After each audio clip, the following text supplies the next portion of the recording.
Another day, another vlog. Hello Philippines and hello world. Namiss ko nga magluto vlog kaya ito ang gagawin ko ngayon. Kaninang hapon nga napakatagal ko sa palengke, nag-iisip ako na mauulam. Yung isang lutuan na lang, pagkain ni Maron at pagkain ko. Kadalasan kasi magkaiba kami ng ulam. Kaya nagdadalawang luto pa ako. Mabuti na nga lang nagtagal ako sa palengke kanina. Kaya maayos ako nakapag-isip, nakakaloka. Yung gulay para sa akin, yung hipon para kay Maron. At tiyak nga magugustuhan niya to kasi nga may gatas yung sabaw. Siguro naman alam nyo na ang lulutuin ko, sopas, charot.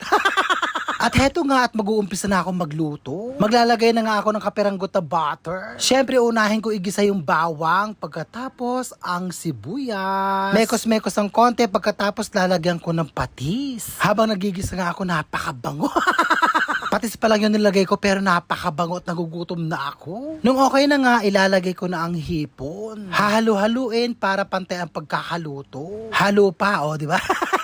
At ilang pirasong hipon nga lang yan. Baka naman masobrahan ang aking anak kapag madami. Heto nga yung nilalagay kong paminta. At sa Lupaw nga lang ako nakakabili ng ganyan. Ewan ko ba at wala dito sa Santa Rosa niyan. Napakatagal ko na naghahanap ng ganyan dito, wala. Sa Lupaw, Nueva Ecija nga lang ako nakakabili ng ganyang paminta. Purong-puro kasi siya, walang halo. Yung iba kasi nahaluan ng kung ano-ano para dumami. So ayun nga at okay na, ilalagay ko na ang mga gulay. Siyempre hahaluin ng bonggang-bongga para lumabas yung katas sa gulay. At yun na nga yung magiging sabaw niya. Mas masarap kapag ganon. Try nyo.